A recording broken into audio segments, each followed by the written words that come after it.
بەرنامەی مافەکانی ژن پەسەندکراوی کۆنگرەی دەیەمی کۆمەڵە پوشپەڕ و گەلاوێژی 1380 هەتاوی مافەکانی ژن لە بنەماڵەدا. چواردە ژنە لە هەڵبژاردنی هاوسەر و ئیزدواجدا ئازادن. ئیزدواج دەبێت پەیوەندیەکی خوازیارانە و لەسەر بنەمای ئەلاقە و هۆگری دوولایانە بێت. سەپاندنی هەر جۆرە زەخت و زۆرێک لەلایەن بنەماڵەوە بەسەر کچاندا بۆ پشتگرتن لە ئیزدواج و یان ناچارکردنیان بە ئیزدواجی زۆرەملی و نەخوازراو قەدەغەیەوە بە تاواندا دەنێرێت. هەر بۆیە تاوانباران سزای ئاسایی وەردەگرن. 15 سات و سەودا لە ئیزدواجدا قەدەغەیە.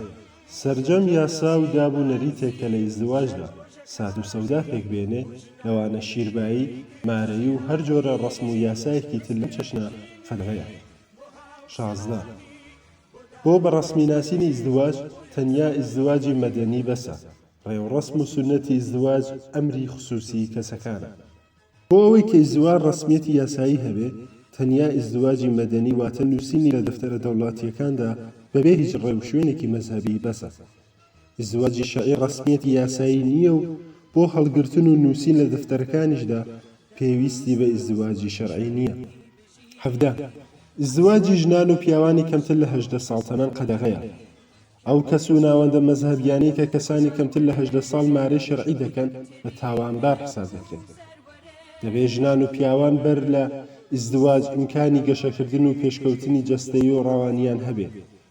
دیاریکردنی تەمەنی 18 ساڵ بۆ مەبەستەیە کە هەموو کەس بەتایبەت ژنان بە دوور لە ئەرک و بەرپرسایەتی بنەماڵەیی لە لانی کەم پەروەردە و بارهێنانی پێویست بۆ گەشەی تاکە کەسی بەهرەمەند. 18 پەیوەندی جنسی پیاوانی سەرووی 18 ساڵ تەمەن لەگەڵ کچانی کەمتر لە 16 ساڵ قەدەغەیە. دامەرزاندنی پەیوەندی جنسی کەسانی سەرووی 18 ساڵ تەمەن لەگەڵ تازەلاوانی کەمتر لە 16 ساڵ وەک دەستڕێژی جنسی بۆ سەر مناڵان و تازەلاوان بە ئەژمار دێ و بە تاواندا دەدرێت. لەم پەیوەندیەدا ڕەزامەندی کچان بۆ هەبوونی پەیوەندی جنسی ئێعتباری یاسایی نییە. 19 چەند هاوسەری قەدەغەیە. چەند هاوسەری کە پاشماوەی دابوونەریتی دووەکەوتووی عەشیرەتی و دەرەبەگایەتیە کە بەهۆی مەزهەب و فەرهەنگی پیاومەزنی سەپێنراوە و سەقامگیر بووە دەبێ بە خێرایی هەڵوەشێتەوە و قەدەغە بکرێت. 20 سیغە قەدەغەیە. 20 سیغە قەدەغەیە. سیغە پاکانەی مەزهەبی لەشفرۆشی و جۆرێک لە فەحشایە. ژنان بەهۆی هەژاری و پێویستی مادی پەنا بۆ سیغە دەبن و کاربەدەستان و بەڕێوەبەرانی مەزهەبی هۆکار و پەرەپێدەری ئەم جۆرە فەحشایان. سیغە دەبێت بە تەواوی قەدەغە بکرێ و کەسانی پەرەپێدەری ئەم تاوانە دەبێت لەلایەن یاساوە سزا بکرێن. 21 سەرجەم ئەو یاسا و ڕێسایانەی کە پیاوان لە پلەیەکی بەرزتر وەکو سەرۆکی بنەماڵەدا دەنێ دەبێت هەڵوەشێتەوە. ژن و پیاو دەبێت بە تەواوی لە ماف و بەرپرسیارەتی بەرامبەر و یەکسان بەرامبەر بە یەکتر بەرامبەر بە مناڵ و سەرجەم بوارەکانی ژیانی بنەماڵەیی بەهرەمەند بن. شوێنی ژیان دەبێت بە ڕێککەوتنی هاوبەشی هەردوو لایەن هەڵبژێردرێت. یاسایە کە تەنیا مافی پیاوان لە دیاریکردنی شوێنی نیشتەجێبوون بەڕەسمی دەناسێ دەبێت هەڵوەشێتەوە. مافی ژنان بۆ کارکردن و سەفەر نابێت بە ئیجازەی هاوسەر ببەسترێتەوە. 22 هەر جۆرە کردەوەیەکی تونند و تیژی لە بنەماڵەدا لە چەشنی لێدان و عەزیەت و ئازاری ژن قەدەغەیە. تونند و تیژی دژ بە ژنان لە بنەماڵەدا بە تاوانی کۆمەڵایەتیدا دەنرێ و سەربەخۆ لە سکاڵای ژن دەبێت یاسا لی بکۆڵێتەوە. 23 سەرجەم یاسا و ڕێسای شەرعی و عورفی کە لە ژێر نەوەی دیفاع لە ناموس سزای تاوانبارانی جنایەت لە دژی ژن کەم دەکاتەوە دەبێت هەڵوەشێتەوە. دواکەوتووی فەرهەنگی و هەستی دەمارگرژانەی مەزهەبی لە ژێر ناوی ناموسپەرستیدا ئەمنیەتی جەستەیی و ڕەوانی زۆربەی ژنان دەخاتە مەترسیەوە. دەوڵەتە مەزهەبیەکان و زۆربەی یاسا شەرعی و عورفیەکان دیفاع لە دواکەوتوویە و دەمارگرژیە دەکەن و پەنای بۆ دەبن. لە پێناو پشتیوانی لە مافە ئینسانیەکانی ژنان پێویستە بخێرایی ئەمە یاسایانە هەڵوەشێتەوە.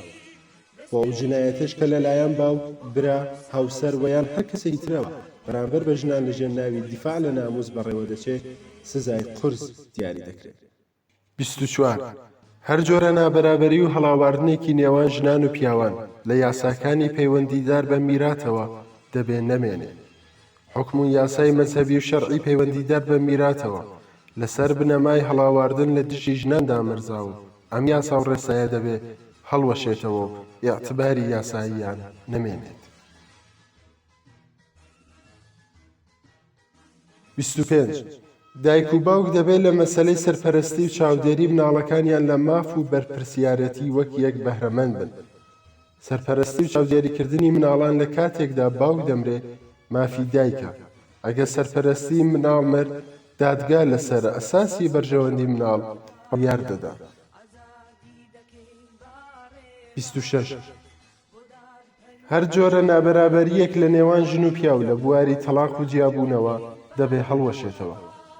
ژنان و پیاوان دەبێت بە شێوەیەکی یەکسان لە مافی تەلاق بەهرەمەند بن. دەبێت لە کاتی داوای هەر لایەنێک چ ژن چ پیاو یاسای جیایی و تەلاقی ئەوان بەڕەسمی بناسێت. امتیازاتی شەرعی و حقوقی تایبەت بە پیاوان سەبارەت بە سەرپەرستی و چاودێری مناڵان پاش ژیابوونەوە دەبێت نەمێنێت. ژن و پیاو دەبێت لە ماف و ئەرکی بەرپرسیارەتی یەکسان بەرامبەر بە مناڵ بەهرەمەند بن.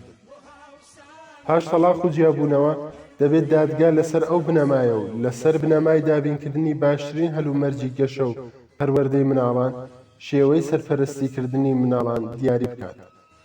لە کاتێکدا دایک هۆگری بەم کارە هەبێ و مەرجی پێویستی ئەم کارەشی هەبێ، سەرپەرستی مناڵ دەدرێتە دایک.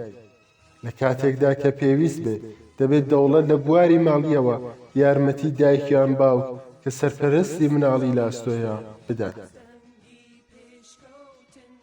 هەر جۆرە هەڵاواردنێک بە زیانی ژنان لە دابەشکردنی سامانی بنەماڵە لە کاتی تەلاق و جیابوونەوە دەبێت نەمێنێت.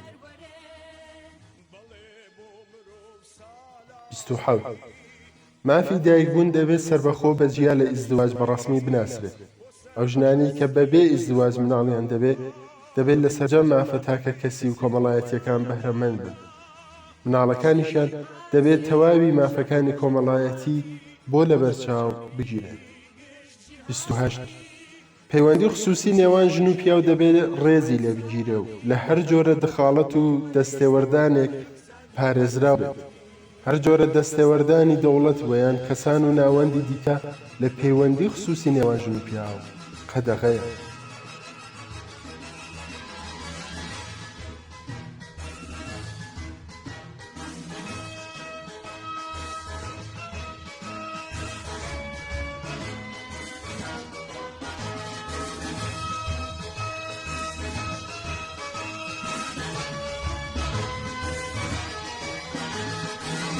هەموو هاوڕێ بە یەک ئاواز ئازادی دەکەین باڕێباز بۆ دادپەروەری بانی یاس بۆ خەبات دەکەین بانگاواز ئێمەین هەموو دەکەین ئافراد لەژێر دەستەبوونی ئافراد دەڵێین ناهەرگیز بۆ ستەم نەبۆ ژینێکی بێبەرهەم هەشتی ماسی شەڕ ڕۆژەکانی بۆ ژنانی گشت جیهانی دەستێکی نوێ